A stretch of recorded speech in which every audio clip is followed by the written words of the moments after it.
ഈ വാർത്താ ദിനത്തിലെ പ്രധാന റിപ്പോർട്ടുകളുമായി വാർത്താമഴ ആരംഭിക്കുന്നു. ഞാൻ എസ് വിജയകുമാർ. സംസ്ഥാനത്ത് പരക്കെ കനത്ത മഴയാണ്. കണ്ണൂർ, കാസർഗോഡ് ജില്ലകളിൽ റെഡ് അലേർട്ട് പ്രഖ്യാപിച്ചു. വയനാട്, കോഴിക്കോട്, മലപ്പുറം, പാലക്കാട്, തൃശൂർ, ഇടുക്കി, എറണാകുളം ജില്ലകളിൽ ഓറഞ്ച് അലേർട്ടും പ്രഖ്യാപിച്ചു. കോഴിക്കോട് പശുക്കടവിൽ ഉരുൾപൊട്ടി എന്ന് സംശയമുണ്ട്. തൊട്ടിൽപ്പാലം പുഴയിലും കടത്രപ്പുഴയിലും മലവെള്ളപ്പാച്ചിലാണ്.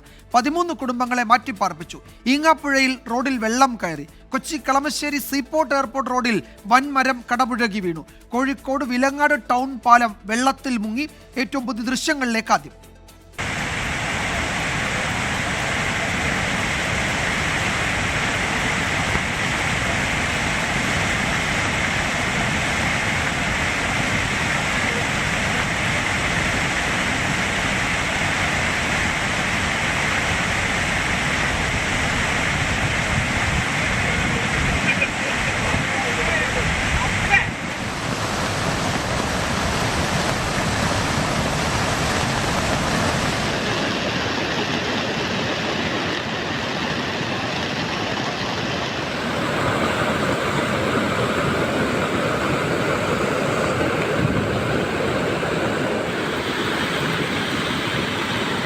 ഏറ്റവും പുതിയ കാലാവസ്ഥാ മുന്നറിയിപ്പ് സലിം അലിക് നൽകും തിരുവനന്തപുരത്ത് നിന്ന്. സലിമ, സംസ്ഥാനത്ത് പരക്കെ കനത്ത മഴയാണ്. അതിൽ അതിതീവ്ര മഴയും തീവ്ര മഴയുമാണ്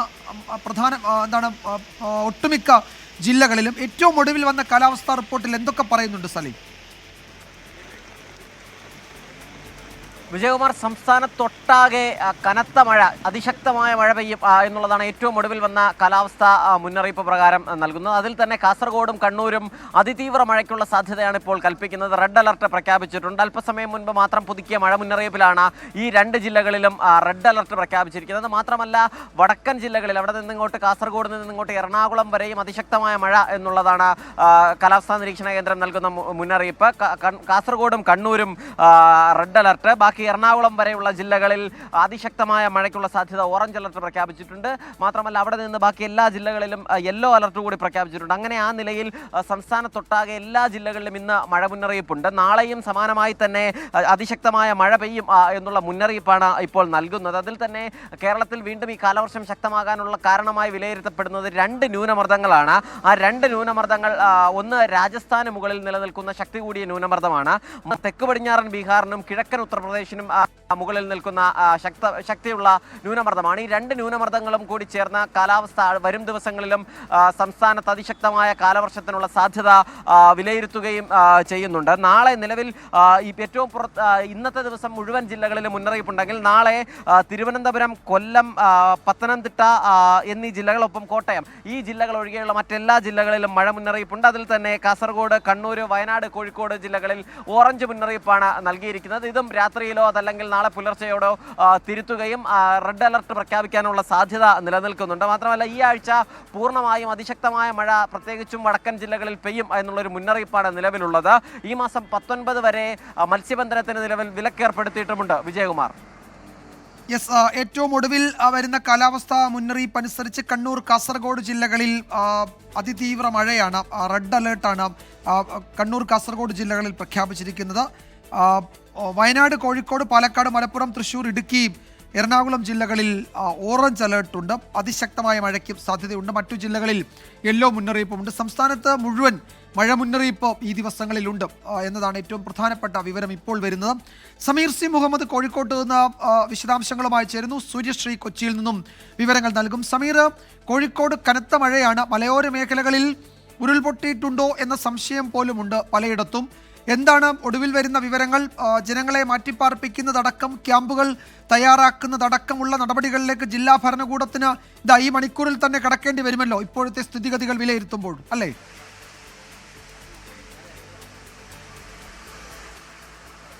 വിജയകുമാർ സൂചിപ്പിച്ചതുപോലെ തന്നെയാണ് അതിശക്തമായ മഴയാണ് കോഴിക്കോട് ജില്ലയുടെ മലയോര മേഖലയിൽ തുടരുന്നത്. അതിൻ്റെ ഭാഗമായിട്ടുള്ള നാശനഷ്ടങ്ങളും ഉണ്ടായിക്കൊണ്ടിരിക്കുന്നു. ഒപ്പം തന്നെ പുഴകളിൽ ജലനിരപ്പ് ക്രമാതീതമായി ഉയരുന്ന സാഹചര്യമുണ്ട്. ഏറ്റവും പ്രധാനപ്പെട്ട കാര്യം കുറ്റ്യാടി പുഴയിലാണ് വലിയ രീതിയിലുള്ള ജലനിരപ്പ് ഉയരുന്നത്. അതിൻ്റെ ഏറ്റവും പ്രധാനപ്പെട്ട ഒരു കാരണമായി കാണുന്നത് അത് വലിയ രീതിയിലുള്ള ഉരുൾപൊട്ടൽ ഉണ്ടായി എന്നുള്ള ഒരു സംശയമാണ്. വലിയ കുത്തൊഴുക്കാണ് ഉണ്ടായിക്കൊണ്ടിരിക്കുന്നത്. അതിൽ തന്നെ പശുക്കടവ്, പൂഴിത്തോട് വനമേഖലയിലാണ് ഇത്തരത്തിലുള്ള ഒരു ഉരുൾപൊട്ടൽ ഉണ്ടായി എന്നുള്ള സംശയം. ആ ഭാഗത്ത് നിന്ന് അതിശക്തമായ രീതിയിലാണ് വെള്ളം വരുന്നത്. മാത്രമല്ല അവിടെയുള്ളത് വളരെയേറെ കലങ്ങി മറിയുന്ന ഒരു വെള്ളം കൂടിയാണ് വരുന്നത്. അത്തരം ഒരു സാഹചര്യത്തിലാണ് വനമേഖലയിൽ എവിടെയോ ഉരുൾപൊട്ടിയിട്ടുണ്ട് എന്നുള്ള ഒരു സംശയം ബലപ്പെടുന്നത്. ഇതിൻ്റെയോടൊപ്പം തന്നെ ഈ ഭാഗങ്ങളിലൊക്കെ തന്നെ വലിയ രീതിയിലുള്ള വെള്ളം ഉയർന്നു. തൊട്ടിൽ പാലത്തും അതുപോലെ തന്നെ കടന്തറ പുഴയിലും അവിടെ വലിയ മലവെള്ളപ്പാച്ചിൽ ഉണ്ടായിട്ടുമുണ്ട്. ഇത്തരമൊരു പശ്ചാത്തലത്തിലാണ് ഈ മേഖല കേന്ദ്രീകരിച്ചുകൊണ്ട് 13 കുടുംബങ്ങളെ മാറ്റിപ്പാർപ്പിച്ചിരിക്കുന്നത്. അവിടെ 9 കുടുംബങ്ങളെ മാറ്റിപ്പാർപ്പിച്ചിരിക്കുന്നത് പശുക്കടവിൽ നിന്നാണ്. മറ്റ് 4 കുടുംബങ്ങളെ തൊട്ടിൽ പാലത്തു നിന്നും മാറ്റിപ്പാർപ്പിച്ചിരിക്കുന്നു. അവിടെയുള്ള ഒരു ഷെൽട്ടർ ഉണ്ട്, ആൻറ്റി ഷെൽട്ടർ എന്നാണ് അതിൻ്റെ പേര്. ആ ഭാഗത്തേക്കാണ് ഇപ്പോൾ ഈ കുടുംബങ്ങളെ മാറ്റിപ്പാർപ്പിച്ചിരിക്കുന്നത്. മഴ കനത്ത് തുടരുകയാണ് എങ്കിൽ വീണ്ടും അവിടെ നിന്ന് മറ്റു കുടുംബങ്ങളെ കൂടി മാറ്റിപ്പാർപ്പിക്കേണ്ടി വരും എന്ന ഒരു സാഹചര്യം കൂടി നിലനിൽക്കുന്നുണ്ട്.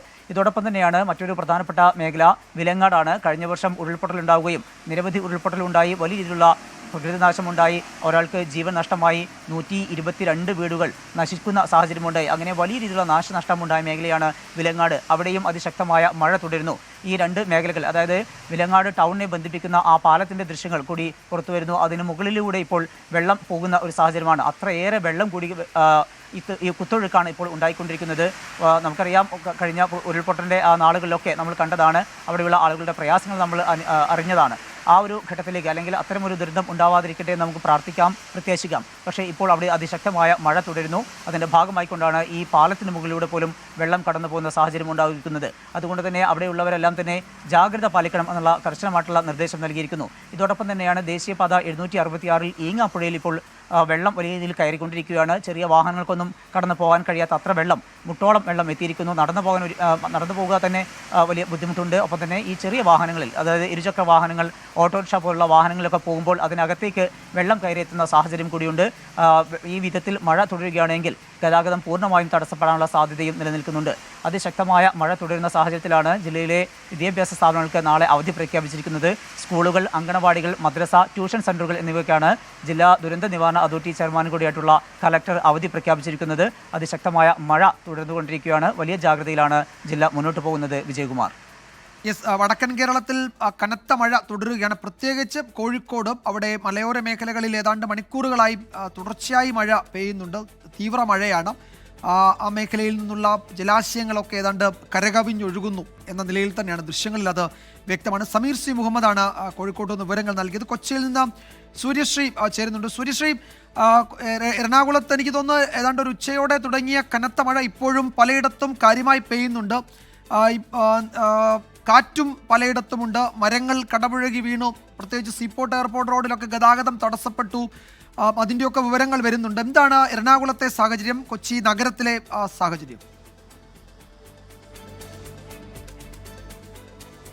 വിജയകുമാർ, എറണാകുളം ജില്ലയിൽ നിലവിൽ ഓറഞ്ച് അലർട്ടാണ് നിലനിൽക്കുന്നത്. അതുകൊണ്ട് തന്നെ അതിശക്തമായ മഴയ്ക്കുള്ള സാധ്യതയുണ്ട്. നഗരത്തിൽ ഇപ്പോൾ മഴയ്ക്ക് അല്പം ശമനമുണ്ടെങ്കിലും നഗരത്തിലെ മലയോര പ്രദേശങ്ങളിൽ, വൃഷ്ടി പ്രദേശങ്ങളിൽ തന്നെ രാവിലെ മുതൽ തന്നെ അതിശക്തമായ മഴയാണ്. ആ മഴ ഇപ്പോഴും തുടരുകയാണ്. വളരെ വലിയ രീതിയിൽ തന്നെ അതിശക്തമായ മഴ ജില്ലയുടെ പരക്കെ തന്നെ ജില്ലയിലെമ്പാടും മലയോര പ്രദേശങ്ങളും തീരപ്രദേശങ്ങളും ഒക്കെ തന്നെ നിലനിൽക്കുന്നുണ്ട്. എന്നാൽ വലിയ തരത്തിലുള്ള നാശനഷ്ടങ്ങളില്ലെങ്കിൽ പോലും മഴ മൂലം പലയിടങ്ങളും ചെറിയ തരത്തിലുള്ള നാശനഷ്ടങ്ങളും ഉണ്ടായിട്ടുണ്ട്. കളമശ്ശേരി സീപോർട്ട് എയർപോർട്ട് റോഡിൽ ശക്തമായ കാറ്റിലും മഴയിലും മരം കടപുഴകി ബൈക്ക് യാത്രികർക്ക് മേൽ വീണിട്ടുണ്ട്. 2 യാത്രക്കാർക്ക് ഇത്തരത്തിൽ പരിക്കേറ്റിട്ടുണ്ട്. ഇവരുടെ പരിക്ക് ഗുരുതരമല്ല. മരം റോഡിന് കുറുകെ വീണതിന് ശേഷം ഫയർഫോഴ്സ് എത്തിയാണ് മരം മുറിച്ചു മാറ്റിയത്. മരം വീണതിനെ തുടർന്ന് വലിയ രീതിയിലുള്ള ഗതാഗത തടസ്സം തന്നെ ഈ പ്രദേശത്തുണ്ടായിരുന്നു. നിലവിൽ മരം മുറിച്ചു മാറ്റി പ്രദേശത്തെ ഗതാഗതം പൂർവ്വസ്ഥിതിയിലാക്കിയിട്ടുണ്ട്. മാത്രമല്ല, കാക്കനാട് ജില്ലാ ജയിലിന് സമീപത്തെ ഫ്ളാറ്റിന്റെ ഒരു സംരക്ഷണ ഭിത്തിയും ഇത്തരത്തിൽ അതിശക്തമായ മഴയിൽ തകർന്നു വീണിട്ടുണ്ട്. ഈ സംരക്ഷണ ഭിത്തി തകർന്ന് ഒരു വാഹനത്തിൽ, കാറിന് മീതേക്കാണ് ഇത്തരത്തിൽ സംരക്ഷണ ഭിത്തി തകർന്നു വീണത്. ആ വാഹനത്തിനും നാശനഷ്ടമൊക്കെ തന്നെ ഉണ്ടായിട്ടുണ്ട്. ഈ മതിലിന്റെ 30 മീറ്ററോളമാണ് ഇത്തരത്തിൽ അതിശക്തമായ മഴയിൽ തകർന്നു വീണത്.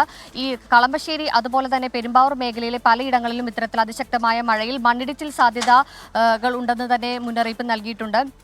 നമ്മൾ മുന്നേയും വാർത്തകൾ ഇത്തരത്തിൽ നൽകിയിട്ടുള്ളതാണ്. അവിടെ പല പ്രദേശങ്ങളിൽ ഇത്തരത്തിൽ മണ്ണിടിച്ചിൽ ഭീഷണി നിലനിൽക്കുന്നുണ്ടെന്ന് പ്രദേശത്തെ ആളുകളൊക്കെ തന്നെ അറിയിച്ചിട്ടുണ്ട്. എന്നിരുന്നാൽ പോലും നിലവിൽ വലിയ രീതിയിലുള്ള നാശനഷ്ടങ്ങളൊന്നും സംഭവിച്ചിട്ടില്ല. പ്രധാനമായും നഗരത്തിൽ മഴ ഒഴിഞ്ഞു നിൽക്കുന്ന ഒരു അവസ്ഥയാണ്. പകലും ഒക്കെ തന്നെയും നഗരത്തിൽ ഇടവിട്ടുള്ള ഒരു മഴയാണ് ഉണ്ടായിരുന്നത്. മഴ ഉണ്ടായിരുന്നെങ്കിൽ പോലും പക്ഷേ വൃഷ്ടി പ്രദേശത്ത് അതിശക്തമായ മഴ നിൽക്കുന്നുണ്ട്. എന്തെങ്കിലും രീതിയിലുള്ള ഒരു മുന്നറിയിപ്പിന്റെ ഭാഗമായിട്ട് ദുരന്ത നിവാരണ അതോറിറ്റി നിലവിൽ യോഗം ചേർന്നിട്ടുണ്ട്. സുരക്ഷാ ജാഗ്രതാ മുന്നറിയിപ്പുകളൊക്കെ നൽകിയിട്ടുണ്ട്. നിലവിൽ നദീതീരങ്ങളിൽ ജലനിരപ്പ് ഉയരുന്ന സാഹചര്യങ്ങളിൽ ആളുകൾ അനാവശ്യമായി നദികളിൽ ഇറങ്ങുകയോ ഒന്നും പാടരുതെന്നുള്ള മുന്നറിയിപ്പുകൾ നൽകിയിട്ടുണ്ട്. ഏതായാലും നിലവിൽ അതിശക്തമായ മഴയ്ക്കൊക്കെ തന്നെ നഗരങ്ങളിൽ ഒരു ശാന്തത കൈവന്നു വന്നിട്ടുണ്ട്. എന്നാൽ മലയോര പ്രദേശങ്ങളിൽ, എറണാകുളം ജില്ലയുടെ മലയോര പ്രദേശങ്ങളിൽ ഇപ്പോഴും അതിശക്തമായ മഴ തുടരുകയാണ്. വിജയകുമാർ. യെസ്, സുരശ്രീയാണ് വിവരങ്ങൾ നൽകിയത് കൊച്ചിയിൽ നിന്നും. ഈ ചൂരൽമല മുണ്ടക്കൈ പ്രദേശത്ത് അവിടേക്ക് പ്രവേശനം നിരോധിച്ചു എന്ന വിവരം വയനാട് കളക്ടർ അറിയിക്കുന്നുണ്ട്. അവിടെ അടുത്ത ദിവസങ്ങളിൽ ശക്തമായ മഴയ്ക്ക് സാധ്യതയുണ്ട് എന്ന മുന്നറിയിപ്പ് നിലനിൽക്കുന്ന പശ്ചാത്തലത്തിൽ അവിടേക്ക് പ്രവേശനം നിരോധിച്ചു എന്ന ജില്ലാ കളക്ടർ DR മേഘശ്രീ അറിയിച്ചിട്ടുണ്ട്. അവിടെ ഉരുൾപൊട്ടൽ ശേഷിപ്പുകൾ ശക്തമായ മഴയിൽ ഇടിഞ്ഞ് ഈ പുഴയിലൂടെ വരാനുള്ള സാധ്യതയൊക്കെ ഉള്ളതുകൊണ്ട് അവിടെ ഒരു സുരക്ഷാ ക്രമീകരണത്തിൻ്റെ ഭാഗമായാണ് കളക്ടർ ആ നിർദ്ദേശം നൽകുകയും ചെയ്തിരിക്കുന്നത്.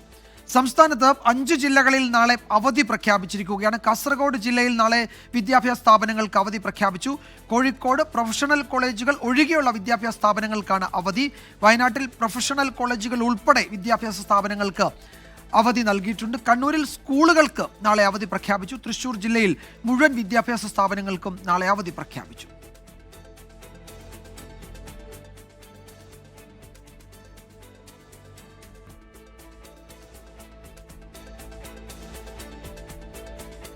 നാളെ 5 ജില്ലകളിലാണ് അവധി. കാസർഗോഡ് ജില്ലയിൽ വിദ്യാഭ്യാസ സ്ഥാപനങ്ങൾക്ക് അവധിയാണ്. കോഴിക്കോട് പ്രൊഫഷണൽ കോളേജുകൾ ഒഴികെ വിദ്യാഭ്യാസ സ്ഥാപനങ്ങൾക്കായിരിക്കും അവധി. വയനാട്ടിൽ പ്രൊഫഷണൽ കോളേജുകൾ ഉൾപ്പെടെയുള്ള വിദ്യാഭ്യാസ സ്ഥാപനങ്ങൾക്കും നാളെ അവധിയാണ്. കണ്ണൂരിൽ സ്കൂളുകൾക്കാണ് നാളെ അവധി. തൃശ്ശൂർ ജില്ലയിലെ മുഴുവൻ വിദ്യാഭ്യാസ സ്ഥാപനങ്ങൾക്കും നാളെ കളക്ടർ അവധി പ്രഖ്യാപിച്ചിട്ടുണ്ട്. ഇന്നത്തെ മറ്റു ചില പ്രധാന റിപ്പോർട്ടുകളിലേക്ക് കൂടി വാർത്താമഴ കടക്കുകയാണ്. ഭർതൃപീഡനത്തെ തുടർന്ന് ഷാർജയിൽ ആത്മഹത്യ ചെയ്ത കൊല്ലം കേരളപുരം സ്വദേശി വിപഞ്ചികയുടെ മൃതദേഹം നാട്ടിലേക്ക് കൊണ്ടുവരും. വിപഞ്ചികയുടെ മകൾ വൈഭവിയുടെ മൃതദേഹം ദുബായിൽ സംസ്കരിക്കും. ദുബായിലെ ഇന്ത്യൻ കോൺസുലേറ്റിൽ നടന്ന ചർച്ചയിലാണ് ഈ തീരുമാനം, ഈ ധാരണയുണ്ടായത്. അരുൺ പാഴാട്ട് വിവരങ്ങൾ നൽകും ദുബായിൽ നിന്ന്. അരുൺ, ഇക്കാര്യത്തിൽ കോൺസുലേറ്റിന്റെ ഇടപെടൽ നടക്കുന്നു എന്നതായിരുന്നു നമ്മൾ നേരത്തെ തന്നെ മനസ്സിലാക്കിയത്. എന്തൊക്കെ ധാരണയാണ് ഇപ്പോൾ ഉണ്ടായിരിക്കുന്നത്? ഈ കുടുംബങ്ങൾ ഇരു കുടുംബങ്ങളും ഇത് അംഗീകരിച്ച് അതിന്റെ തുടർ നടപടിയിലേക്ക് കടന്നിട്ടുണ്ടോ അരുൺ? വിജയകുമാർ, ഏതാനും ദിവസങ്ങളായി നിലനിന്ന ഒരു അനിശ്ചിതത്തിനാണ് ഇന്നിപ്പോൾ പരിഹാരമായിരിക്കുന്നത് എന്ന് തന്നെ നമ്മൾ പറയേണ്ടി വരും. വിഭജികയുടെയും കുഞ്ഞിന്റെയും മരണം ഒരാഴ്ച മുൻപാണ് സംഭവിച്ചത്. ഇത് നാട്ടിലെത്തിക്കുന്നതിൽ മരണം നടന്ന ഇപ്പോൾ ഒരാഴ്ച പിന്നിടുമ്പോഴും മൃതദേഹം നാട്ടിലെത്തിക്കുന്നതിൽ വലിയ അനിശ്ചിതത്വവും വിഷമവും ബന്ധുക്കൾക്ക് എല്ലാവർക്കും ഉണ്ടായിരുന്നു. ഇതിലേറ്റവും പ്രധാനപ്പെട്ട കാര്യം ഈ മൃതദേഹങ്ങൾ നാട്ടിലെത്തിക്കുന്നതുമായി ബന്ധപ്പെട്ട് ഇരു കുടുംബങ്ങൾക്കുമിടയിൽ നിലനിന്ന ആശയക്കുഴപ്പം തന്നെയാണ്. ആശയക്കുഴപ്പമാണ് ഈ ഒരു വിഷയത്തിന് പ്രധാനപ്പെട്ട കാരണം. അതായത് ഭർത്താവ് മകളുടെ മൃതദേഹം നാട്ടിലേക്ക് കൊണ്ടുപോകാൻ സമ്മതിക്കില്ല എന്ന നിലപാടെടുത്തതാണ് പ്രശ്നം രൂക്ഷമാകാൻ കാരണം. അതോടൊപ്പം തന്നെ വിഭജികയുടെ മൃതദേഹം നാട്ടിലേക്ക് കൊണ്ടുപോകുമെന്നും അറിയിച്ചു. ഇത് വിഭജികയുടെ അമ്മ ഇതിനെതിരെ, അമ്മയും കുടുംബവും അടക്കം ഇതിനെതിരെ രംഗത്തെത്തുകയും രണ്ടുപേരുടെ മൃതദേഹങ്ങൾ നാട്ടിലേക്ക് എത്തിക്കണം, രണ്ടുപേരെയും മരണത്തിൽ വേർതിരിക്കാൻ അനുവദിക്കരുത് എന്നതടക്കം ആവശ്യങ്ങൾ ഉന്നയിച്ച് രംഗത്തെത്തുകയായിരുന്നു. അതോടൊപ്പം തന്നെ ഈ വിഷയവുമായി ബന്ധപ്പെട്ട് ഇവിടുത്തെ നിയമപ്രകാരം രക്ഷിതാവിനാണ് ഈ ഒരു മകളുടെ മൃതദേഹത്തിനുള്ള അവകാശം ഉണ്ടാവുക, മൃതദേഹം വിട്ടുകിട്ടുക. ഇത് ഇന്നലെ തന്നെ അച്ഛനായിട്ടുള്ള നിതീഷിനെ ഈ ഒരു മൃതദേഹം വിട്ടുകിട്ടുകയും അദ്ദേഹം സംസ്കാര നടപടിയിലേക്ക് കടക്കുകയും ചെയ്തു. തുടർന്ന് അമ്മയും സഹോദരനും ഉൾപ്പെടെയുള്ള ആളുകൾ ദുബായ് ഇന്ത്യൻ കോൺസുലേറ്റിനെ സമീപിക്കുകയായിരുന്നു. ഇന്ത്യൻ കോൺസുലേറ്റ് ഈ വിഷയത്തിൽ കൃത്യമായി ഇടപെടൽ നടത്തി. ഇന്നും ഈ വിഷയവുമായി ബന്ധപ്പെട്ട് ഇന്ത്യൻ കോൺസുലേറ്റ് ഇരു കുടുംബങ്ങളെയും വിളിപ്പിക്കുകയും ചർച്ച നടത്തുകയും ചെയ്തു. ഇന്ന് മണിക്കൂറുകളോളം നീണ്ടുനിന്ന ചർച്ചയ്ക്കൊടുവിലാണ് ഇപ്പോൾ തീരുമാനമായിരിക്കുന്നത്. ഇന്ത്യൻ കോൺസുലേറ്റ് അധികൃതർ 8 ദിവസമായി കുഞ്ഞിന്റെ മൃതദേഹം മോർച്ചറിയിൽ നിൽക്കുകയാണ്. അത് മൃതദേഹത്തോട് ചെയ്യുന്ന ഒരു അനാദരവാണ് എന്ന രീതിയിൽ കുടുംബങ്ങളോട് സംസാരിക്കുകയും തുടർന്നാണ് തീരുമാനങ്ങൾ നയപ്പെടുന്ന ഒരു അവസ്ഥയിലേക്ക് വിഭജികയുടെ അമ്മയും സഹോദരനും അടക്കമുള്ള ആളുകൾ മാറിയത്.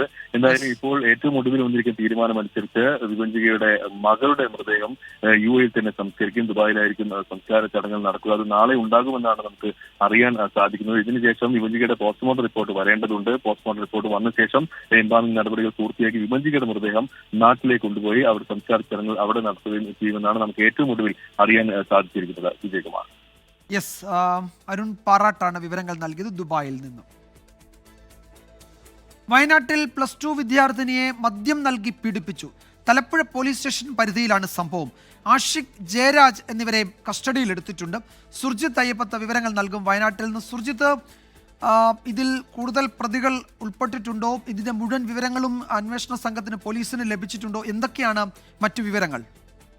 കഴിഞ്ഞ 13-ാം തീയതിയാണ് കേസിനാസ്പദമായ സംഭവം. പ്രതികളും അതോടൊപ്പം തന്നെ ഈ അതിജീവിതയായിട്ടുള്ള കുട്ടിയും തലപ്പുഴ മേഖലയിലുള്ള തലപ്പുഴ പഞ്ചായത്തുമായി ബന്ധപ്പെട്ട പോലീസ് സ്റ്റേഷൻ പരിധിയിൽ ഉൾപ്പെട്ട ആളുകളാണെന്നുള്ളതാണ് പോലീസിൽ നിന്ന് നമുക്ക് ലഭ്യമാകുന്ന വിവരം. എന്തായാലും മക്കിമല സ്വദേശികളായിട്ടുള്ള ആഷിഖ്, അതോടൊപ്പം ജയരാജ് എന്നിവരാണ് ഇപ്പോൾ നിലവിൽ അറസ്റ്റിലായിട്ടുള്ളത്. ഇവരുടെ ജുഡീഷ്യൽ കസ്റ്റഡിയിൽ വിട്ടത് ഈ മാസം 28-ാം തീയതി വരെയാണ് ജുഡീഷ്യൽ കസ്റ്റഡിയിൽ വിട്ടിരിക്കുന്നത്.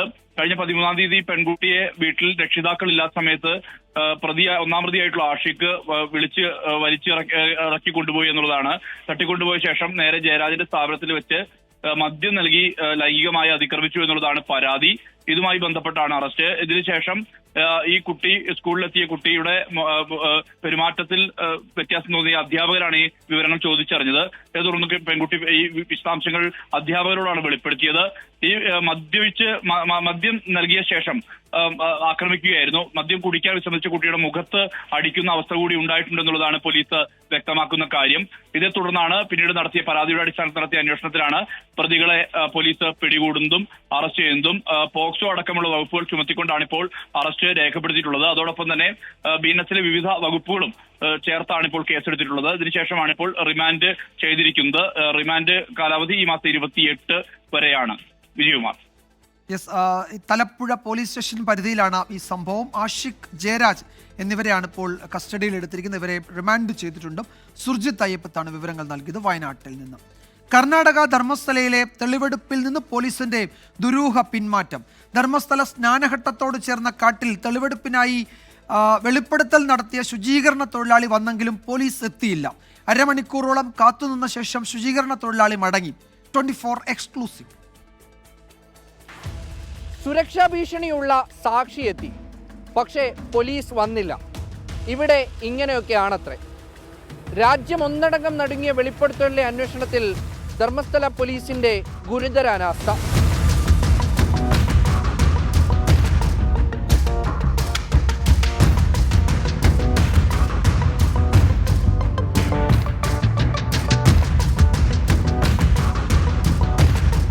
മൂന്ന് മണിയോടെ സാക്ഷിയും അഭിഭാഷകരും എത്തി. കാറിൽ കാത്തിരിപ്പ് തുടങ്ങി. പോലീസ് സുരക്ഷ നൽകണമെന്ന് കോടതി നിർദ്ദേശിച്ച പ്രതിക്കൊപ്പം പേരിനു പോലും ഒരാളില്ല. പിന്നീട് മഫ്തിയിൽ 2 പോലീസുകാർ എത്തി. വൈകാതെ അറിയിപ്പ് വന്നു. ഇന്ന് തെളിവെടുപ്പിന് പോലീസ് എത്തില്ല. നേരത്തെ പലതവണ ആവശ്യപ്പെട്ടിട്ടും സാക്ഷി വന്നിരുന്നില്ലെന്നാണ് പോലീസിന്റെ വിശദീകരണം. എന്നാൽ സുരക്ഷാ പ്രശ്നം മുൻനിർത്തിയാണ് എത്താതിരുന്നതെന്ന് ശുചീകരണ തൊഴിലാളിയുടെ അഭിഭാഷകൻ പറയുന്നു. തെളിവെടുപ്പിന് എന്ന് നടക്കുമെന്ന കാര്യത്തിൽ പോലീസിന് മറുപടിയില്ല. പോലീസിന്റെ അനാസ്ഥ ചൂണ്ടിക്കാട്ടി മുൻ ശുചീകരണ തൊഴിലാളിയുടെ അഭിഭാഷകർ കോടതിയെ സമീപിച്ചേക്കും. ധർമ്മസ്ഥലയിൽ നിന്നും ക്യാമറമാൻ ശ്രീകാന്ത് ഗൗരീശപട്ടത്തോടൊപ്പം മുഹമ്മദ് റഹീസ്, 24. മഴ ശക്തമായി തുടരുന്ന പശ്ചാത്തലത്തിൽ വയനാട്ടിൽ ക്വാറികളുടെയും സാഹസിക വിനോദസഞ്ചാര കേന്ദ്രങ്ങളുടെയും പ്രവർത്തനങ്ങൾ നിർത്തിവെക്കാൻ ജില്ലാ കളക്ടർ നിർദ്ദേശിച്ചു എന്നൊരു വിവരം കൂടി ഇപ്പോൾ വരുന്നുണ്ട്. യന്ത്രസഹായത്തോടെ മണ്ണ് നീക്കം ചെയ്യുന്നതിനുള്ള നിയന്ത്രണങ്ങൾ തുടരുമെന്നും ജില്ലാ ദുരന്ത നിവാരണ അതോറിറ്റി ചെയർപേഴ്സൺ കൂടിയായ കളക്ടർ ഇപ്പോൾ ഉത്തരവ് ഇട്ടിട്ടുണ്ട്. കനത്ത മഴ ജില്ലയിൽ തുടരുന്ന പശ്ചാത്തലത്തിലാണ് ഈ നിയന്ത്രണങ്ങൾ. വാർത്താ മഴയിലേക്ക് വീണ്ടും സ്വാഗതം. യമൻ ജയിലിൽ കഴിയുന്ന നിമിഷപ്രിയയുടെ മോചനത്തിന് ശ്രമങ്ങൾ ഊർജിതമായിരിക്കെ വധശിക്ഷയിൽ ഉറച്ച് കൊല്ലപ്പെട്ട യമൻ പൗരന്റെ കുടുംബം. വധശിക്ഷയിൽ മധ്യസ്ഥ ശ്രമങ്ങൾക്ക് വഴങ്ങില്ലെന്ന് കൊല്ലപ്പെട്ട തലാലിന്റെ സഹോദരൻ അബ്ദുൽ ഫത്താഹ് മഹദി ആവർത്തിച്ചു. കാന്തപുരം AP അബൂബക്കർ മുസ്ലിയാരുടെ ഇടപെടലിൽ യമനിലെ മതപണ്ഡിതർ തലാൽ കുടുംബവുമായി ചർച്ചകൾ തുടരുകയാണ്. ഇന്ന് നിശ്ചയിച്ചിരുന്ന നിമിഷപ്രിയയുടെ വധശിക്ഷ മാറ്റിവെച്ചെങ്കിലും മോചനത്തിന് കടമ്പകളേറെ. കൊല്ലപ്പെട്ട യമൻ പൗരന്റെ കുടുംബം നിമിഷപ്രിയയുടെ വധശിക്ഷ നടപ്പാക്കണമെന്നതിൽ ഉറച്ചു നിൽക്കുകയാണ്. മധ്യസ്ഥ ശ്രമങ്ങൾക്ക് വഴങ്ങില്ലെന്നും എത്ര സമയമെടുത്താലും വധശിക്ഷ നടപ്പാക്കും വരെ കാത്തിരിക്കുമെന്നുമാണ് കൊല്ലപ്പെട്ട തലാലിന്റെ സഹോദരൻ അബ്ദുൽ ഫത്താഹ് മഹദിയുടെ പ്രതികരണം. സമസ്ത നേതാവും ഇന്ത്യൻ ഗ്രാൻഡ് മുഫ്തിയുമായ കാന്തപുരം AP അബൂബക്കർ മുസ്ലിയാരുടെ ഇടപെടലിൽ യമൻ മതപണ്ഡിതർ അനുനയ നീക്കം തുടരുകയാണ്. നിമിഷപ്രിയയുടെ മോചനത്തിനായി ജാഗ്രതയോടെ മുന്നോട്ടു പോകണമെന്ന് ആക്ഷൻ കൗൺസിൽ ഭാരവാഹികൾ പറഞ്ഞു. സോഷ്യൽ മീഡിയയിൽ നിന്നൊക്കെ വരുന്ന വളരെ നെഗറ്റീവായ ചില കമൻറ്റുകളും വാർത്തകളൊക്കെ അപ്പോൾ തന്നെ അവരെ കുടുംബത്തിലും എത്തുന്നുണ്ട്. കാരണം അവിടെയൊക്കെയുള്ള യമനികളായിട്ടുള്ള വിദ്യാർത്ഥികൾ ഇവിടെ ധാരാളം പഠിക്കുന്നുണ്ട്. അപ്പം അത്തരം നെഗറ്റീവായ വാർത്തകൾ പലപ്പോഴും വലിയ വിപരീത ഫലമാണ് നമുക്കുണ്ടാക്കുക. കാന്തപുരം AP അബൂബക്കർ മുസ്ലിയാരെ സന്ദർശിച്ച ശേഷമായിരുന്നു ആക്ഷൻ കൗൺസിൽ ഭാരവാഹികളുടെ പ്രതികരണം. CPIM സംസ്ഥാന സെക്രട്ടറി MV ഗോവിന്ദനും സംസ്ഥാന സെക്രട്ടേറിയറ്റ് അംഗം MV ജയരാജനും കോഴിക്കോട് കാരന്തൂർ മർക്കസിലെത്തി AP അബൂബക്കർ മുസ്ലിയാരെ കണ്ടു. വധശിക്ഷ ഒഴിവാക്കുന്നതിന് എല്ലാ ശ്രമങ്ങളും നടത്തുന്നുവെന്ന് വിദേശകാര്യ മന്ത്രാലയ വൃത്തങ്ങൾ അറിയിച്ചു. ദുബായ് ബ്യൂറോയ്ക്കൊപ്പം 24 കൊച്ചി. നടൻ ബാലയ്ക്കും കുടുംബത്തിനുമെതിരെ ഗുരുതര ആരോപണവുമായി മുൻ പങ്കാളി ഡോക്ടർ എലിസബത്ത് ഉദയൻ. തനിക്കും കുടുംബത്തിനുമെതിരെ അപകീർത്തികരമായ പരാമർശങ്ങൾ നടത്തുന്നുവെന്നും ആശുപത്രി കിടക്കയിൽ നിന്നുള്ള വീഡിയോയിൽ ഡോക്ടർ എലിസബത്ത് ഉദയൻ പറയുന്നു. എന്തെങ്കിലും സംഭവിക്കുകയാണെങ്കിൽ മരിക്കുകയാണെങ്കിൽ അതിന് പൂർണ്ണ ഉത്തരവാദിത്വം ആ പുള്ളി തന്നെയാണ്. താൻ മരിച്ചാൽ അതിന് ഉത്തരവാദികൾ മുൻ ഭർത്താവും അയാളുടെ കുടുംബവുമായിരിക്കും. നിരവധി പരാതികൾ മുഖ്യമന്ത്രിക്കുൾപ്പെടെ നൽകിയിട്ടും നടപടിയുണ്ടായില്ലെന്നും ഡോക്ടർ എലിസബത്ത്. ഞാൻ ചീഫ് മിനിസ്റ്ററിന് കംപ്ലൈന്റ് കൊടുത്തു, പോലീസിന്റെ കംപ്ലൈന്റുകൾ അക്സെപ്റ്റ് ചെയ്യണില്ല എന്ന് പറഞ്ഞിട്ട്. പക്ഷെ ആരും എന്റെ കംപ്ലൈന്റ് മോളിന്ന് താഴത്തേക്ക് കുന്നകുളം ഡിവൈഎസ്പി ഓഫീസിലെത്തി. വിവാഹം തന്നെ നടന്നിട്ടില്ലെന്നാണ് ഇപ്പോൾ പറയുന്നത്. അങ്ങനെയെങ്കിൽ പൊതുയിടങ്ങളിൽ ഭാര്യയെന്ന് പരിചയപ്പെടുത്തിയത് എന്തിന്? കോടികളുടെ സ്വത്തുണ്ടെന്ന് പറയുന്നയാൾ പണമില്ലെന്ന് പരാതിപ്പെടുന്നു. ആ കല്യാണം, ആ ഫംഗ്ഷൻ, ഇത്രക്കാരനെ ഇൻവിറ്റേഷൻ കാർഡ് വിളിച്ച് ഭാര്യ എന്ന് വിളിച്ചു കൊണ്ട് നടന്നത്. അപ്പോൾ തെറ്റാണെങ്കിൽ നിങ്ങളെല്ലാവരും പറ്റിക്കല്ലേ? സ്ത്രീകൾ പരാതി നൽകിയാൽ നീതി കിട്ടുമെന്ന് കേട്ടിട്ടുണ്ട്. മുഖ്യമന്ത്രിക്കുൾപ്പെടെ പരാതി നൽകിയിട്ടും എനിക്ക് നീതി കിട്ടുന്നില്ല. അയാൾ എന്നെ ഉപദ്രവിച്ചു, മാധ്യമങ്ങളിലൂടെ അപകീർത്തിപ്പെടുത്തി, ഭീഷണിപ്പെടുത്തുന്ന വീഡിയോ പോസ്റ്റ് ചെയ്തിട്ട് പോലും അന്വേഷണം നടക്കുന്നില്ലെന്നും എലിസബത്ത് പറയുന്നു. എനിക്ക് മതിയായി, കേസ് കൊടുത്തത് അബദ്ധമായെന്ന് ഇപ്പോൾ തോന്നുന്നു. ആശുപത്രിക്കിടയിലുള്ള ദൃശ്യങ്ങളിൽ മൂക്കിൽ ട്യൂബ് ഘടിപ്പിച്ച് അവശനിലയിലാണ് doctor Elizabeth Udayan. News desk 24. അതേസമയം മുൻ പങ്കാളി ഡോക്ടർ എലിസബത്ത് ഉദയന്റെ ആരോപണങ്ങൾ തള്ളി നടൻ ബാല. എലിസബത്തിനെ താൻ ശാരീരികമായി ഉപദ്രവിച്ചിട്ടുണ്ടെങ്കിൽ തെളിവുകൾ ഹാജരാക്കട്ടെ എന്ന് ബാല പറഞ്ഞു. വിവാഹവുമായി ബന്ധപ്പെട്ട വിഷയങ്ങൾ കോടതിയുടെ പരിഗണനയിലാണ്. എലിസബത്തിനോട് തനിക്ക് ശത്രുതയില്ലെന്നും ബാല 24നോട് പ്രതികരിച്ചു. കേസ് കോടതിയിൽ നടക്കുന്നുണ്ട്. പിന്നെയും ഉപദ്രവിക്കുന്നത് പോലെ ചെയ്യുന്നത് ഞങ്ങളുടെ ഫാമിലിയെ അഫക്ട് ചെയ്യുന്നുണ്ട്. എന്റെ വൈഫ് പേര് കോക്കില. ഞങ്ങൾ സുഖമായിട്ട് ജീവിക്കുന്നു, എല്ലാവരും നന്നായി ജീവിക്കുന്നതാണ് ആഗ്രഹിക്കുന്നത്. ആദ്യം തൊട്ടേ പറയാണ്, അദ്ദേഹം എന്റെ ശത്രുവല്ല, എന്റെ കൂടെ ജീവിച്ചവരാണ്. അവർ നന്നായി ജീവിക്കുന്നതാണ് ഞാൻ ആഗ്രഹിക്കുന്നത്. ഇപ്പൊ എത്രയോ കേസിട്ടു, റേപ്പ് കേസിട്ടു. നിങ്ങൾ തോന്നുന്നുണ്ടോ ഞാൻ റേപ്പ് ചെയ്തിട്ടുണ്ടെന്ന്? അവർ ഒത്തിരി കാര്യങ്ങൾ ഇല്യൂഷനിൽ പറയുന്നതൊക്കെ ഞാൻ എങ്ങനെ ഉത്തരം പറയാൻ പറ്റും? പത്തനംതിട്ട വെച്ചുച്ചിറയിൽ ഭാര്യാമാതാവിനെ യുവാവ് മൺവെട്ടി കൊണ്ട് അടിച്ചു കൊലപ്പെടുത്തി. 54-കാരി ഉഷാമണിയാണ് കൊല്ലപ്പെട്ടത്. മരുമകൻ സുനിലിനെ പോലീസ് കസ്റ്റഡിയിലെടുത്തു. കുടുംബ പ്രശ്നങ്ങളാണ് കൊലപാതകത്തിലേക്ക് നയിച്ചത് എന്നാണ് പോലീസ് അറിയിച്ചത്. ഉച്ചയ്ക്ക് 2:30യോടെയാണ് ക്രൂര കൊലപാതകം നടന്നത്. വേച്ചൂച്ചിറ ചാത്തൻതറ അഴുത ഉന്നതിയിലെ ഉഷാമണിയുടെ വീട്ടിലെത്തിയ സുനിൽകുമാറുമായി തർക്കമുണ്ടായി. തർക്കത്തിനിടെ വീടിനു സമീപത്ത് കിടന്നിരുന്ന മൺവെട്ടി ഉപയോഗിച്ച് തലക്കടിക്കുകയായിരുന്നു. കൃത്യത്തിന് ശേഷം സംഭവസ്ഥലത്ത് തുറന്ന സുനിൽകുമാറിനെ പോലീസ് എത്തി കസ്റ്റഡിയിലെടുത്തു. മൂത്ത പെൺകുട്ടി കുറച്ചൊന്ന് അധികം കാലമായി ഭർത്താവിൽ നിന്ന് കഴിഞ്ഞ് ഈ സ്ത്രീയോടൊപ്പം ഈ നാട്ടിൽ തന്നെ കഴിഞ്ഞു വരികയായിരുന്നു. ഈ പെൺകുട്ടി ഈ ഭർത്താവിനൊപ്പം ചെല്ലണമെന്നും പറഞ്ഞ് നിരന്തരം ഇവിടെ പ്രശ്നമുണ്ടാക്കുന്ന സാഹചര്യം ഉണ്ടായിരുന്നു. ഇന്ന് എരുമേലിയിൽ വെച്ച് ഇത്തരത്തിലൊരു തർക്കം ഈ മരുമകനും ഉഷ എന്ന സ്ത്രീയും തമ്മിൽ ഉണ്ടായിട്ടുണ്ടായിരുന്നു. അതിന്റെ ഭാഗമായിട്ടായിരിക്കും അയാൾ ഇവിടെ എത്തി മഴ ഉപയോഗിച്ചാണ് തലക്കടിച്ച് കൊന്നത്. കുടുംബ പ്രശ്നങ്ങളാണ് കൊലപാതകത്തിലേക്ക് നയിച്ചതെന്നാണ് പോലീസ് സംശയിക്കുന്നത്. 4 വർഷമായി സുനിൽകുമാർ ഭാര്യയുമായി പിണങ്ങിക്കഴിയുകയായിരുന്നു. ഇതിന് കാരണം ഉഷാമണി എന്നായിരുന്നു ഇയാൾ കരുതിയിരുന്നത്. ഇൻക്വസ്റ്റ് നടപടികൾ പൂർത്തിയാക്കി ഉഷാമണിയുടെ മൃതദേഹം ആശുപത്രിയിലേക്ക് മാറ്റും. 24 പത്തനംതിട്ട. പാലക്കാട് വീണ്ടും നിപ്പ. കുമരംപുത്തൂരിൽ മരിച്ച 57-കാരന്റെ മകനും നിപ്പ സ്ഥിരീകരിച്ചു. മഞ്ചേരി ലാബിലാണ് പ്രാഥമിക പരിശോധന നടത്തിയത്. പുനെ വൈറോളജി ഇൻസ്റ്റിറ്റ്യൂട്ട് ഫലം നാളെ പുറത്തുവരും. മണ്ണാർക്കാട് കുമരംപുത്തൂർ സ്വദേശിയായ 57-കാരന്റെ സമ്പർക്ക പട്ടികയിലുള്ള മകനാണ് ഏറ്റവും ഒടുവിൽ രോഗം സ്ഥിരീകരിച്ചിരിക്കുന്നത്.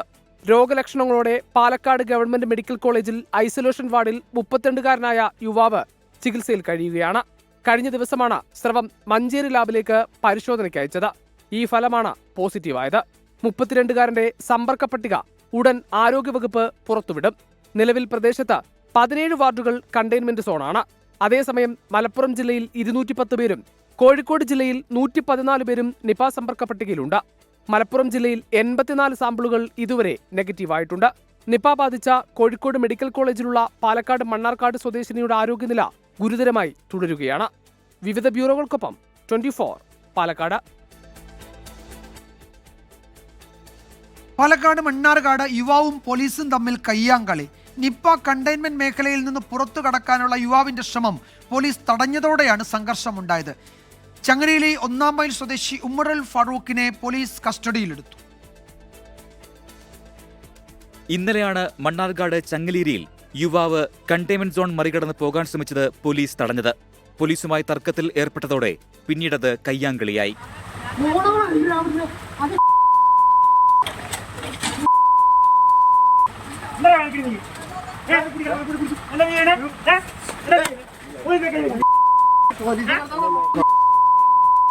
യുവാവ് പോലീസിനെ അസഭ്യം പറയുന്നതും പിന്നീട് പോലീസുകാരൻ ഇയാളെ മർദ്ദിക്കുന്നതും ദൃശ്യങ്ങളിൽ വ്യക്തമാണ്. 24 വാർത്തയ്ക്ക് പിന്നാലെ ഇയാളെ പോലീസ് കസ്റ്റഡിയിലെടുത്തു. ചങ്ങലേരി സ്വദേശി ഉമറുൽ ഫറൂഖിനെതിരെ പോലീസ് കേസെടുത്തു. പോലീസിന്റെ കൃത്യനിർവഹണം തടസ്സപ്പെടുത്തടക്കമുള്ള വകുപ്പുകൾ ചേർത്താണ് കേസ്. 24 പാലക്കാട്. ഇപ്പോൾ കാസർഗോഡ് എന്നൊരു വിവരം വരുന്നുണ്ട്. അവിടെ ചെറുവത്തൂർ കുളങ്ങാട് മലയുടെ ഒരു ഭാഗം ഇടിഞ്ഞു വീണു എന്നാണ് ഞങ്ങളുടെ ബ്യൂറോ റിപ്പോർട്ട് ചെയ്യുന്നത്. നേരത്തെ അവിടെ വിള്ളൽ കണ്ടെത്തിയിരുന്നു. അതിന് താഴെ അവിടെ 30 കുടുംബങ്ങൾ ഉണ്ടായിരുന്നവരെ അപകട സാധ്യത ഉള്ളതുകൊണ്ട് അവിടെ നിന്ന് മാറ്റി പാർപ്പിച്ചിരുന്നു. കുളങ്ങാട് എന്നാണ് കൃത്യമായ സ്ഥലപ്പേര്. ആശങ്കപ്പെടേണ്ട സാഹചര്യം അവിടെ ഇല്ല. വിള്ളൽ കണ്ടെത്തിയ സമയം മുതൽ പ്രദേശത്ത് ഒരു ജാഗ്രത പുലർത്തിയിരുന്നു നാട്ടുകാരും ഒക്കെ. അതുകൊണ്ട് അവിടെ നിന്ന് ആളുകളെ മാറ്റി പാർപ്പിക്കുകയും ഒക്കെ ചെയ്തിട്ടുണ്ട്. ആ മലയുടെ ഒരു ചെറിയ ഭാഗമാണ് താഴേക്ക് പതിച്ചത്. 3 കുടുംബങ്ങളിലെ 9 പേരെ നെല്ലിക്കാൽ ഭാഗത്തേക്കാണ് മാറ്റിയിരിക്കുന്നത് എന്നാണ് കാസർഗോഡ് ബ്യൂറോ ഇപ്പോൾ റിപ്പോർട്ട് ചെയ്യുന്നത്.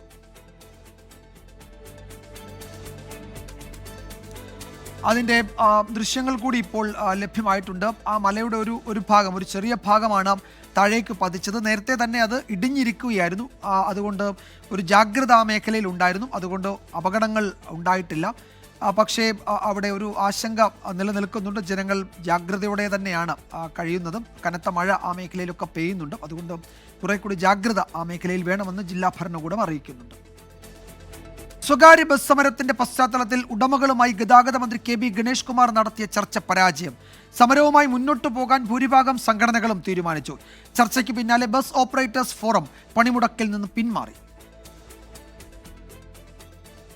മണിക്കൂറുകൾ നീണ്ട ചർച്ചയ്ക്കൊടുവിലും സമരം തുടരാനാണ് 3 പ്രധാന സ്വകാര്യ ബസ് ഉടമകളുടെ സംഘടനകളും തീരുമാനിച്ചത്.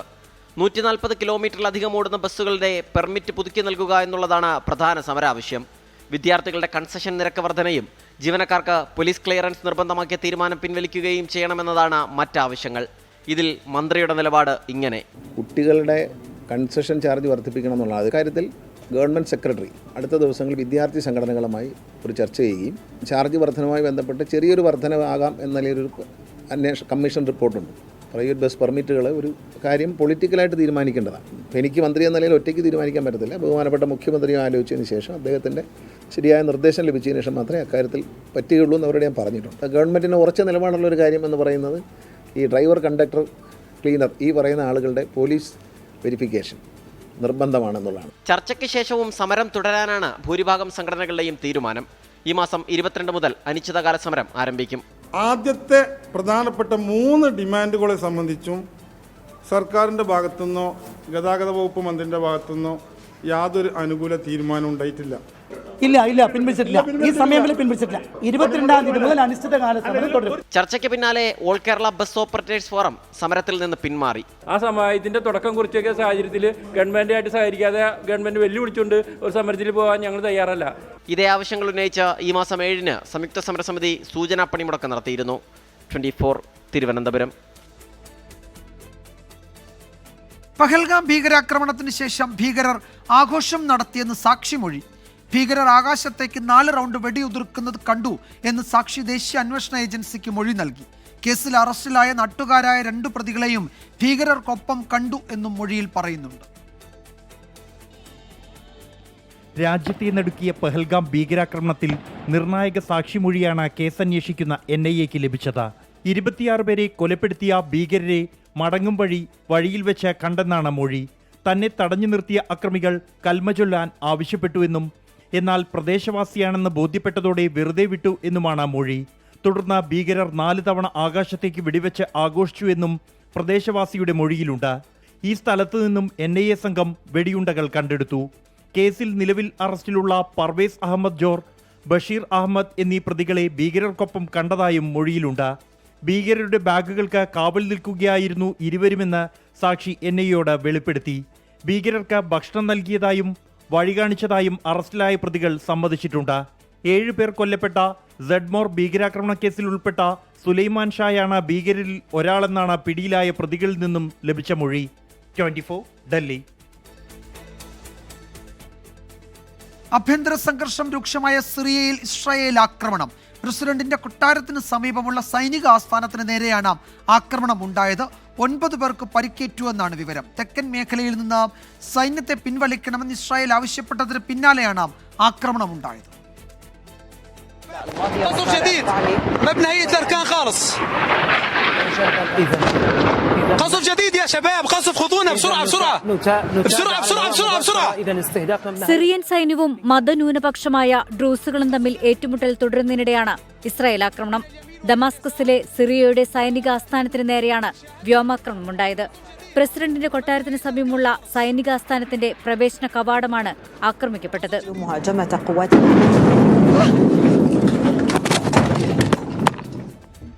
തെക്കൻ മേഖലയായ സെയ്ദയിൽ നിന്ന് സൈന്യത്തെ പിൻവലിക്കണമെന്ന് ഇസ്രായേൽ സിറിയയ്ക്ക് അന്ത്യശാസനം നൽകിയിരുന്നു. ഇതിനു പിന്നാലെയാണ് ആക്രമണമുണ്ടായത്. വൻ തിരിച്ചടി തുടങ്ങിക്കഴിഞ്ഞെന്നും ഇസ്രായേൽ പ്രതിരോധ മന്ത്രി മുന്നറിയിപ്പ് നൽകി. ഡ്രൂസുകളെ സംരക്ഷിക്കാനാണ് ആക്രമണമെന്നും ഇസ്രായേൽ വ്യക്തമാക്കി.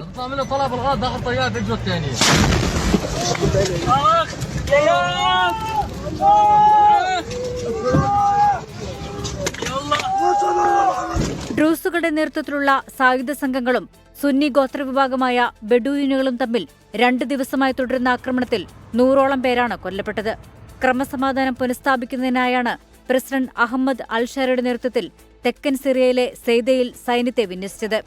ബഷർ അൽ അസദിന്റെ ഭരണം അട്ടിമറിക്കപ്പെട്ടതിനു ശേഷം സിറിയയിൽ വിഭാഗീയ സംഘർഷങ്ങൾ പതിവാണ്. അൽ-ഷറ ഭരണകൂടത്തെ ഡ്രൂസ് അടക്കമുള്ള വിഭാഗങ്ങൾ അംഗീകരിച്ചിട്ടില്ല. International desk 24.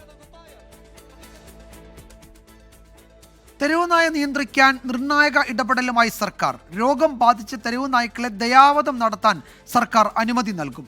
ഇന്ന് തിരുവനന്തപുരത്ത് ചേർന്ന മന്ത്രിതല യോഗത്തിന്റേതാണ് ഈ തീരുമാനം. ബ്ലോക്ക് പഞ്ചായത്ത് തലത്തിൽ മൊബൈൽ വന്ധ്യംകരണ യൂണിറ്റുകൾ സ്ഥാപിക്കാനും യോഗത്തിൽ തീരുമാനിച്ചു. തെരുവുനായ ആക്രമണം രൂക്ഷമായ സാഹചര്യത്തിലാണ് സർക്കാരിന്റെ ഇടപെടൽ. അസുഖബാധിതരായ തെരുവുനായ്ക്കളെ കേന്ദ്ര ചട്ടങ്ങൾ പാലിച്ച ദയാവധത്തിന് വിധേയമാക്കാൻ സർക്കാർ അനുമതി നൽകും. തദ്ദേശ സ്വയംഭരണ സ്ഥാപനങ്ങൾക്കായിരിക്കും അനുമതി നൽകാൻ അവകാശം. ഇത് animal husbandry practices and procedures rules പ്രകാരം ABC റൂൾസിന് ശേഷം നിലവിൽ വന്നതാണ്. അതുപ്രകാരം സെക്ഷൻ 8A പ്രകാരം ഒരു പ്രൊവിഷനുണ്ട്. അത് ഉപയോഗപ്പെടുത്തും. ഒറ്റ കാര്യമേ ഉള്ളൂ, വെറ്റിനറി ഡോക്ടർ ഇത് രോഗബാധിതമാണ് എന്ന് സാക്ഷ്യപ്പെടുത്തണം. ആഗസ്റ്റ് മാസം മുതൽ സമ്പൂർണ്ണ വാക്സിനേഷൻ യജ്ഞം ആരംഭിക്കും. സംസ്ഥാനത്തെ ഓരോ ബ്ലോക്ക് പഞ്ചായത്തുകളിലും പോർട്ടബിൾ ABC സെന്ററുകൾ സ്ഥാപിക്കും. 152 ബ്ലോക്കാണുള്ളത്. ഒരു ബ്ലോക്കിൽ 1 എന്ന നിലയിൽ പോർട്ടബിൾ ABC കേന്ദ്രങ്ങൾ ലഭ്യമാക്കും. 2-3 ആഴ്ച ഒരു ബ്ലോക്കിൽ വാങ്ങിയാൽ ഒരു പഞ്ചായത്തിൽ, അത് കഴിഞ്ഞ് അടുത്ത പഞ്ചായത്തിലേക്ക് നീക്കാം. വലിയ ട്രാൻസ്പോർട്ടേഷൻ വലിയ ചെലവ് വരുന്നതാണ്. പക്ഷേ നമുക്കിപ്പോൾ ഇന്നത്തെ സാഹചര്യത്തിൽ അതല്ലാതെ മാർഗം വേറെയില്ല. നായ്ക്കൾക്ക് ഇലക്ട്രോണിക് ചിപ്പ് ഘടിപ്പിക്കുന്ന കാര്യം ആലോചനയിലുണ്ടെന്ന മൃഗസംരക്ഷണ വകുപ്പ് മന്ത്രി ചിഞ്ചു റാണി. ചിപ്പ് ഓരോ നായ്ക്കൾക്കും ചിപ്പ് പിടിപ്പിച്ചു കഴിഞ്ഞാൽ ഒരു 12 അക്ക നമ്പറാണ് നമ്മുടെ ചെവിയിലോ ഏതെങ്കിലും അതിൻ്റെ ഈ ഭാഗത്തോ എവിടെയെങ്കിലും ഇഞ്ചെക്ട് ചെയ്ത് നമുക്ക് പിടിപ്പിക്കാൻ സാധിക്കും. അപ്പോൾ ആ നായി എവിടത്തെയാണെന്നുള്ളത് അറിയാം. അഡ്രസ്സൊക്കെ അതിൽ കാണും. നായി വാക്സിൻ എടുത്തിട്ടുണ്ടോ എന്നറിയാം. നായ്ക്ക് ലൈസൻസ് ഉണ്ടോ എന്നറിയാം. എല്ലാ കാര്യങ്ങളും കിട്ടും. ABC സെന്ററുകൾക്കെതിരെ പ്രതിഷേധിച്ചാൽ അവർക്കെതിരെ കേസെടുക്കാനും തീരുമാനമുണ്ട്. ഓരോ പഞ്ചായത്തുകളിലും ഇതിനായി ജനകീയ സമിതി രൂപീകരിക്കും. ജനകീയ സമിതിയുടെ മേൽനോട്ടത്തിലായിരിക്കും പ്രതിരോധ പ്രവർത്തനങ്ങൾ. 24 തിരുവനന്തപുരം. കോഴിക്കോട് പന്തീരാങ്കാവിൽ തെരുവുനായ ആക്രമണം 3 പേർക്ക് കടിയേറ്റു. ഗുരുതരമായി പരിക്കേറ്റവർ കോഴിക്കോട് മെഡിക്കൽ കോളേജിൽ ചികിത്സയിലാണ്. പന്തീരാങ്കാവിന് സമീപം മുതുവനത്തറയിലാണ് തെരുവുനായ ആക്രമണം ഉണ്ടായത്. 3 പേർക്ക് കടിയേറ്റു. എടക്കളപ്പുറത്ത് രാധ, തോട്ടുള്ളി ചന്ദ്രൻ, ഭാര്യ രമ എന്നിവർക്കാണ് പരുക്കേറ്റത്. വൈകിട്ട് വീടിന് പുറത്തു നിൽക്കുമ്പോഴായിരുന്നു ആക്രമണം. കൈകൾക്കും കാലിനും തലയ്ക്കുമാണ് പരുക്ക്. നിലവിളി കേട്ടെത്തിയ നാട്ടുകാരാണ് 3 പേരെയും രക്ഷപ്പെടുത്തിയത്. ഞാൻ പണി കഴിഞ്ഞ് വരിക വീട്ടിലേക്ക്. എൻ്റെ വീടിൻ്റെ അടുത്ത് തന്നെ പോലെ വീട്. ഞാൻ വീടിൻ്റെ അകത്തേക്ക് കയറി നിൽക്കുമ്പോൾ ഒരു കരച്ചിൽ കേൾക്കുന്നു. നായ്ക്കളെ കരച്ചിലുമാണ്, മനുഷ്യന്മാരെ കരച്ചിലും കൂടെ കേൾക്കുന്നുണ്ട്.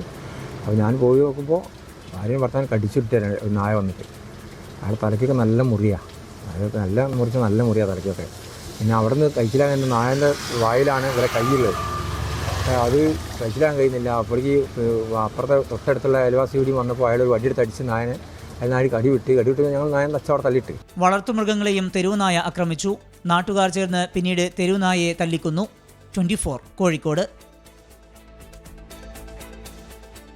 മഴയുടെ പശ്ചാത്തലത്തിൽ ചുരം റോഡുകളിൽ നിയന്ത്രണം ഏർപ്പെടുത്തുന്നു എന്ന വിവരം കോഴിക്കോട് ബ്യൂറോ നൽകുന്നുണ്ട്. താമരശ്ശേരി കുറ്റ്യാടി ചുരം റോഡുകളിലാണ് ഇപ്പോൾ ഗതാഗത നിയന്ത്രണം ഏർപ്പെടുത്തുന്നത്. ജില്ലാ കളക്ടർ സ്നേഹിൽ കുമാർ സിംഗിൻ്റേതാണ് ഈ നിർദ്ദേശം. അത്യാവശ്യ വാഹനങ്ങൾക്ക് മാത്രമേ ചുരം റോഡുകളിൽ പ്രവേശനം അനുവദിക്കുന്നുള്ളൂ. ഭാരം കൂടിയ വാഹനങ്ങൾ കടത്തിവിടില്ല. പോലീസ് പട്രോളിംഗ് ഈ മേഖലയിൽ ശക്തമാക്കും. ഒപ്പം ഈ അടിയന്തര സാഹചര്യം നേരിടാൻ പൂർണ്ണ സജ്ജരായിരിക്കാൻ ഫയർ ആൻഡ് റെസ്ക്യൂ, KSCB വിഭാഗങ്ങൾക്കും കളക്ടർ നിർദ്ദേശം നൽകിയിട്ടുണ്ട് എന്ന വിവരം കൂടി മിഥില ബാലൻ കോഴിക്കോട് നിന്ന് റിപ്പോർട്ട് ചെയ്യുന്നുണ്ട്. വാർത്താമഴയിലേക്ക് വീണ്ടും സ്വാഗതം. പുതുക്കിയ കീം റാങ്ക് ലിസ്റ്റ് അനുസരിച്ചുള്ള പ്രവേശന നടപടികളിൽ ഇടപെടാതെ സുപ്രീം കോടതി. മറുപടി സത്യവാങ്മൂലം നൽകാൻ നിർദ്ദേശിച്ച് സംസ്ഥാന സർക്കാരിന് കോടതി നോട്ടീസ് അയച്ചു. പുതുക്കിയ കീം റാങ്ക് പട്ടിക നടപ്പാക്കുമെന്ന് ഉന്നത വിദ്യാഭ്യാസ വകുപ്പ് മന്ത്രി ഡോക്ടർ ആർ ബിന്ദു വ്യക്തമാക്കി. കീം പരീക്ഷയിൽ പുനഃക്രമീകരിച്ച റാങ്ക് പട്ടിക പ്രകാരമുള്ള പ്രവേശന നടപടികളെ ബാധിക്കുന്ന തീരുമാനത്തിലേക്ക് കടക്കാൻ കഴിയില്ല എന്നായിരുന്നു സുപ്രീം കോടതിയുടെ നിരീക്ഷണം. ഈ വർഷത്തെ പ്രവേശന നടപടിയിൽ ഇടപെടാനാകില്ലെന്നും സുപ്രീം കോടതി അറിയിച്ചു.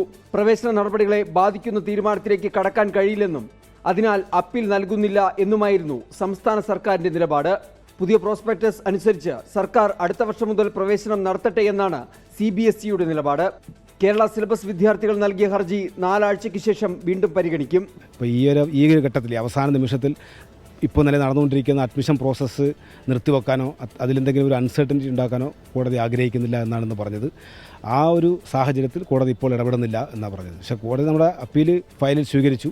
മറുപടി സത്യവാങ്മൂലം നൽകാൻ നിർദ്ദേശിച്ച് സംസ്ഥാന സർക്കാരിന് സുപ്രീം കോടതി നോട്ടീസ് അയച്ചു. പുതുക്കിയ കീം റാങ്ക് പട്ടിക നടപ്പാക്കുമെന്നും അടുത്ത മാസം 14-നകം പ്രവേശന നടപടികൾ പൂർത്തിയാക്കുമെന്നും ഉന്നത വിദ്യാഭ്യാസ മന്ത്രി ഡോക്ടർ ആർ ബിന്ദു വ്യക്തമാക്കി. 24 ഡൽഹി. കേരള സർവകലാശാലയിലെ അധികാര വടംവലിക്കും ഭരണസ്തംഭനത്തിനും മാറ്റമില്ല. VCയുടെ വിലക്ക് തള്ളി രജിസ്ട്രാർ ഡോക്ടർ KS അനിൽകുമാർ ഔദ്യോഗിക വാഹനത്തിൽ സർവകലാശാലയിലെത്തി. പിന്നാലെ KS അനിൽകുമാറിനെ ഒഴിവാക്കി VC doctor Mohanan Kunnummal online യോഗം വിളിച്ചു. സിൻഡിക്കേറ്റ് സസ്പെൻഷൻ റദ്ദാക്കിയ KS അനിൽകുമാറിനെ ഒഴിവാക്കി സെന്റർ ഫോർ ഗ്ലോബൽ അക്കാദമിയുടെ യോഗമാണ് VC വിളിച്ചു ചേർത്തത്.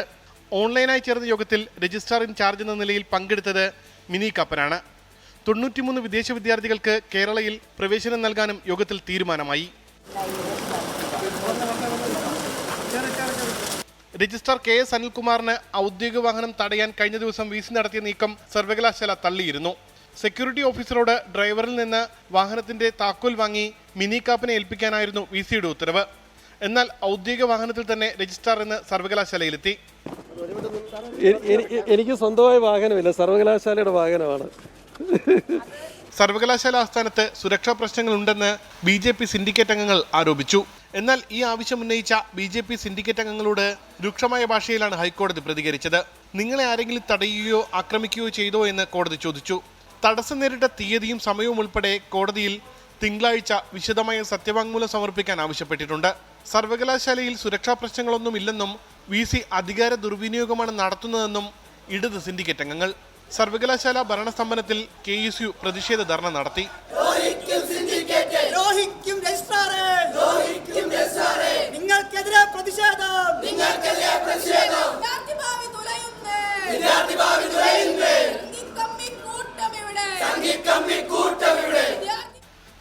തിരുവനന്തപുരം. റാപ്പർ വേടന്റെയും ഗൗരി ലക്ഷ്മിയുടെയും പാട്ടുകൾ കാലിക്കറ്റ് യൂണിവേഴ്സിറ്റി BA മലയാളം സിലബസിൽ നിന്ന് ഒഴിവാക്കണമെന്ന ശുപാർശ. പാട്ടുകൾ ഉൾപ്പെടുത്തിയതിൽ ലഭിച്ച പരാതികളെ തുടർന്നാണിത്. സർവകലാശാല മലയാള വിഭാഗം മുൻ മേധാവി MM ബഷീർ നടത്തിയ പഠന റിപ്പോർട്ട് VCക്ക് കൈമാറി. വേടന്റെ ഭൂമി ഞാൻ വാഴുന്നിടം, ഗൗരിലക്ഷ്മിയുടെ അജിത ഹരേ മാധവ എന്നീ പാട്ടുകളാണ് കാലിക്കറ്റ് സർവകലാശാല BA മലയാളം സിലബസിൽ ഉൾപ്പെടുത്തിയിരുന്നത്. ഇവയ്ക്കെതിരെ പരാതി ഉയർന്നതോടെയാണ് ശുപാർശ. 2 നിഗമനങ്ങളാണ് ഡോക്ടർ M ബഷീർ സമർപ്പിച്ചിട്ടുള്ളത്. മൈക്കിൾ ജാക്സന്റെ they don't care about us എന്ന ഗാനത്തിന്റെയും വേടന്റെ ഭൂമി ഞാൻ വാഴുന്നിടം എന്ന ഗാനത്തിന്റെയും സംഗീത സവിശേഷതകൾ താരതമ്യം ചെയ്യുക എന്നത് BA മലയാളം വിദ്യാർത്ഥികൾക്ക് അപ്രാപ്യമാണ്. അതിനാൽ ഈ ഭാഗം സിലബസിൽ നിന്ന് എടുത്തു മാറ്റണം. സംഗീതം പഠിക്കാത്ത BA മലയാളം വിദ്യാർത്ഥികളോട് കഥകളി സംഗീതത്തെയും ശാസ്ത്ര സംഗീതത്തെയും താരതമ്യം ചെയ്യാൻ ആവശ്യപ്പെടുന്നത് കഠിനമാണ്. അതിനാൽ അജിത ഹരേമാധവ എടുത്തു മാറ്റണം.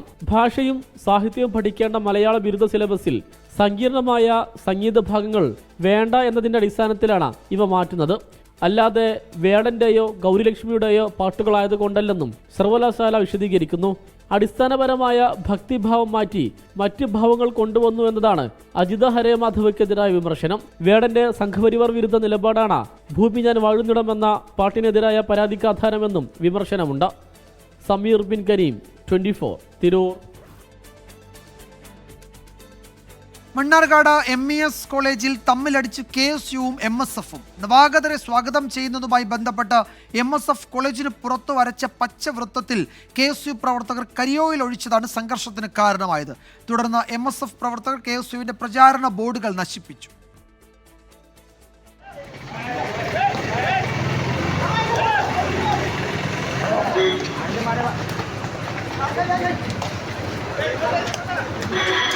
ഇന്ന് ഉച്ചയോടെയാണ് സംഭവം. നവാഗതരെ സ്വാഗതം ചെയ്യാനായി MSF പച്ച നിറത്തിൽ വരച്ച വൃത്തത്തിൽ KSU പ്രവർത്തകർ കരിയോയിലൊഴിച്ചു. തുടർന്ന് സംഘർഷം.